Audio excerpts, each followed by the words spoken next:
Good morning, Jennies. I'm Robert Riley, and this is Pickett's Poverty News. Today, we will be investigating the meaning of poverty to college students at Washington and Lee University, a small liberal arts school in Lexington, Virginia, that has a huge focus on poverty studies. My co-host, Victoria Seymour, walked around the historic campus earlier this week, questioning the university's population on their views regarding poverty. Take it away, Victoria. Thanks, Robert. Poverty poses a threat to the dignity of human life. Without the resources and capabilities to pursue the American dream, it can be difficult for one to rise out of poverty. Implementing a system utilizing the Supplemental Poverty Measurement, also known as the SPM, while also accounting for capabilities, will provide a more all-encompassing measurement of poverty in the United States. So, I interviewed several students to gain their insight on this issue. What comes to mind when you hear the word poverty? Well, when I think of poverty, I think primarily of a lot of different factors that can play into it, like homelessness and drug abuse and socioeconomic status, and I know there are a lot of different facets to it, and behind each person is a pretty diverse story. For me, I think an image of someone living on the street is most often what comes to mind. Low budget housing, people who live out either in inner city or kind of in the sticks. I think about people who don't have as many opportunities as we do, and people who are less fortunate. I tend to think about those living in third world countries. My dad grew up in extreme poverty, so I just think of all the stuff he's told me, like how he got out of it, and just like the programs that helped him and how they've survived, basically. Poverty is not based upon one factor. It is a multifaceted plague stemming from a combined lack of wealth and capabilities. Yet, these factors lead to one question, the question that defines poverty. Is the individual capable of living a dignified life?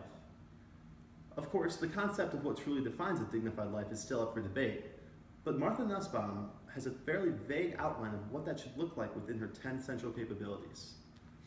1. Life. 2. Bodily health. 3. Bodily integrity. 4. Senses, imagination, and thought. 5. Emotions. 6. Practical reason. 7. Affiliation. 8. Other species. 9. Play. And 10. Control over one's environment. We have few disagreements with Nussbaum, but we do disagree with the belief that you must achieve all 10 capabilities to live a dignified life. We believe that you must have access to all of those capabilities, but we do not believe that you must follow through with them. That is every individual's choice. We are also not naive enough to believe that her list encompasses every facet of what it means to live a dignified life, but we do believe it provides a broad outline of what that should look like for each individual. The complex nature of poverty can be seen in the relationship between money and capability. Having access to money grants you a greater access to capabilities, and vice versa. For example, having access to wealth can grant you the capability to achieve an outstanding education, while having an outstanding education can grant you the opportunity to obtain a higher paying job and therefore more money. How do you feel about the government's role in handling poverty? I think that we're not doing enough. I think legislatively there's always that bipartisan aspect that's really hard to achieve.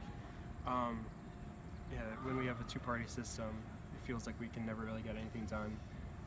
I've spoken to people who have been homeless in the past with my work with nonprofits, and all of them have echoed the same claim that they don't feel as if the government is working for them, and they feel kind of isolated from it.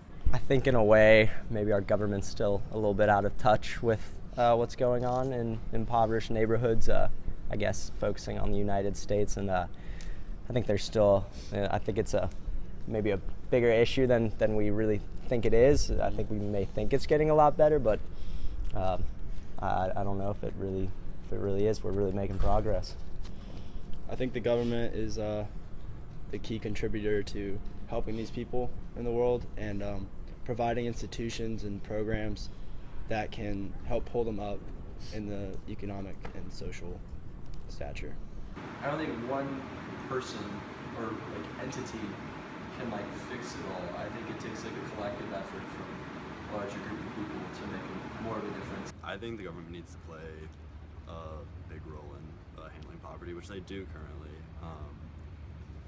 The food stamps program is really helpful, but there's still some people that don't receive as much as they should, and they're still pretty incapable of fitting into society because they're so impoverished. I agree. I feel like the government does play a big role, but it definitely could do more to help.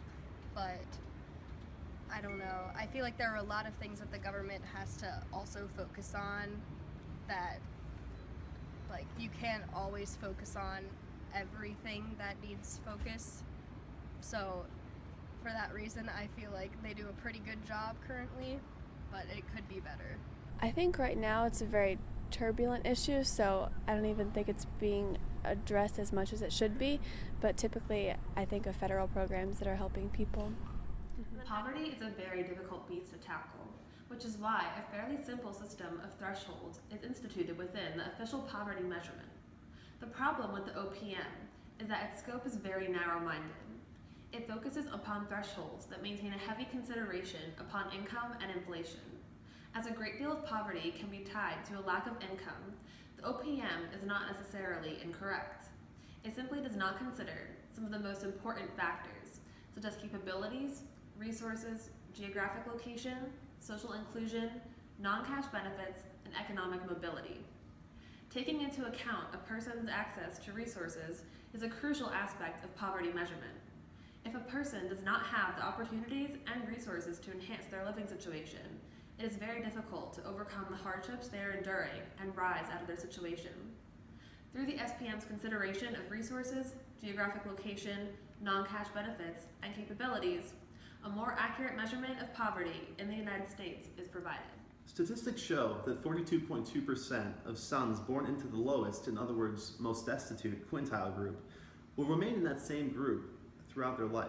While that is not a majority, it is still an alarming percentage. A percentage that needs consideration when looking into why individuals struggle to combat their impoverished conditions. Because these statistics show that a decent amount of individuals fall victim to intergenerational poverty. They cannot escape poverty because they lack the capability to do so in the first place. So how do you think poverty should be dealt with? I think it really is a grassroots problem. I think we need to work from the bottom up. I think much of the most effective work can come from nonprofits and local organizations that really combat poverty in the areas closest to them. I think we just can't rely solely on the government. I think people are going to have to step up and take some initiative in getting out to their local neighborhoods and whatnot, and trying to lend a helping hand wherever they can. That's a good quote. Thank you. I think education can have a big role in this as well. I just think that it comes from like the lowest levels, even like just everyday people helping each other out. I don't think we can like fix it with one entity giving out aid or money or whatnot. I think it has to come from everybody. Education in America is more important, and teach more people about what poverty is.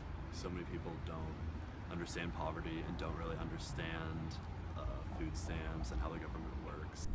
A loaded question.